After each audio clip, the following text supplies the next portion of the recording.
All right, the story of Canaan. Why did Noah curse Canaan? All right, so the story of Noah after the flood. Why did Noah curse Canaan, his son Ham's son, and not Ham? And why did he not curse Shem and Japheth? Let's first read the scriptures in Genesis 9:18 through 27. All right. And the sons of Noah that went forth of the ark were Shem and Ham and Japheth, and Ham is the father of Canaan. These are the three sons of Noah, and of them was the whole earth overspread. And Noah began to be an husbandman, and he planted a vineyard. And he drank of the wine and was drunken, and he was uncovered within his tent. Okay, that means that he had been with his wife. To be uncovered in his tent, that's what it means. He was doing maritals with his wife. And then he passed out. All right. 22.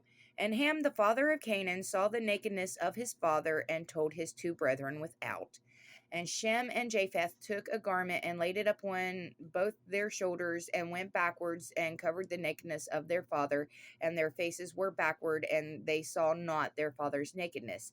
And Noah awoke from his wine and knew what his younger son had done unto him. And he said, Cursed be Canaan, a servant of servants shall he be unto his brethren. And he said, Blessed be the Lord God of Shem, and Canaan shall be his servant.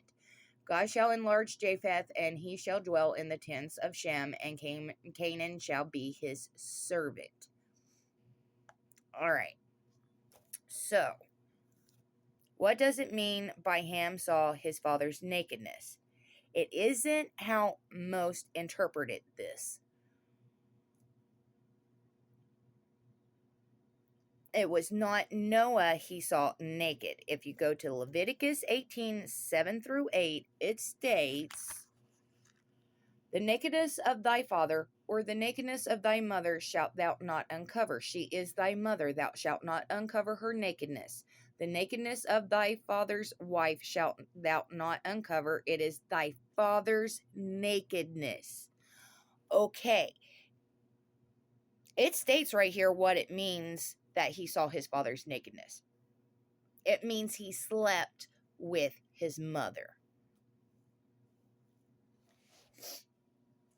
Canaan was the outcome of that act.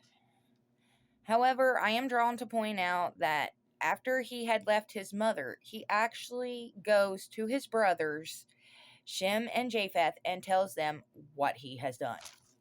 So basically, essentially, he's bragging to his brothers about it. And once he had told them, with them being men of God and righteous, they went in backwards, so not to look upon their mother's naked form,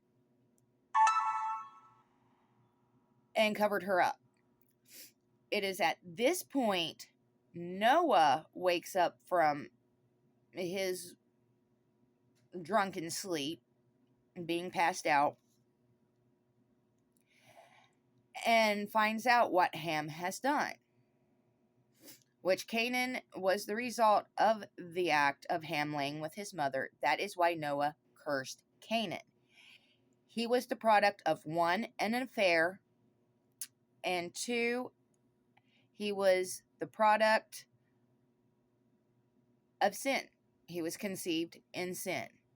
That is one of the unlawful sexual relations that Leviticus 18 is talking about.